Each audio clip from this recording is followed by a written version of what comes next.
Ben ritrovati amici di Radio.0, ritorniamo in diretta per parlare di appuntamenti, di iniziative nel nostro Friuli Venezia Giulia. Come ha voluto sottolineare anche l'assessore regionale Sergio Emidio Bini, il Friuli Venezia Giulia sta vivendo un momento di grandi investimenti nel settore logistico, portuale e retroportuale. Oltre alle ingenti risorse disponibili, il fattore vincente è la sinergia tra regione, amministrazioni locali e attori economici. Questo è stato un punto anche al centro dell'incontro avvenuto a Udine, intitolato Insieme per la nuova filiera logistica agroalimentare del Friuli Venezia Giulia, organizzato proprio dal comune di Udine. L'incontro è stato l'occasione anche per riassumere gli investimenti che interesseranno Trieste, Gorizia e Udine e in più in generale l'intera regione, alla presenza proprio dei 3 sindaci delle città capoluogo. Quindi andiamo a sentire in questo servizio il sindaco di Udine Pietro Fontanini, il sindaco di Trieste Roberto Di Piazza e il sindaco di Gorizia Rodolfo Ziberna.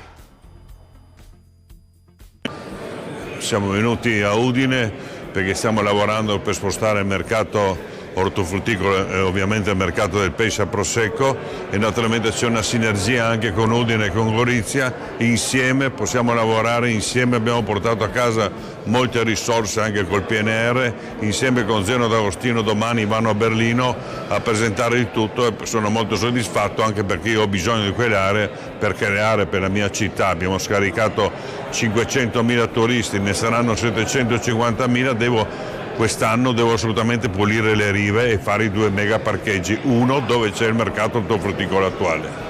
Una linea che si condivide, cioè la necessità di fare rete nel vero senso della parola. E se è un luogo comune dire fare rete, ancora di più vale per quanto riguarda il settore importantissimo e in assoluta crescita della logistica.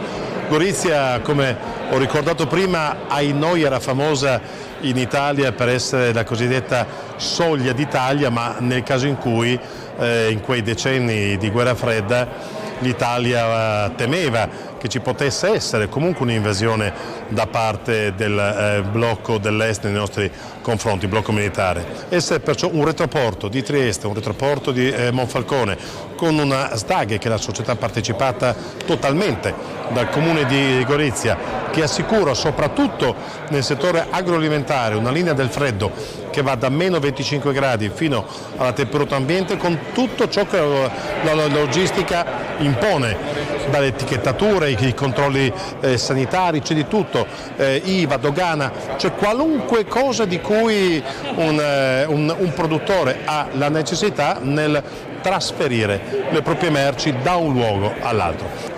Oggi ci siamo trovati qui a Udine a parlare di piattaforme logistiche, in particolare dell'agroalimentare. Insieme a me anche il sindaco di Trieste e di Gorizia, oltre a lui l'assessore Bini e il presidente della Camera di Commercio da Pozzo.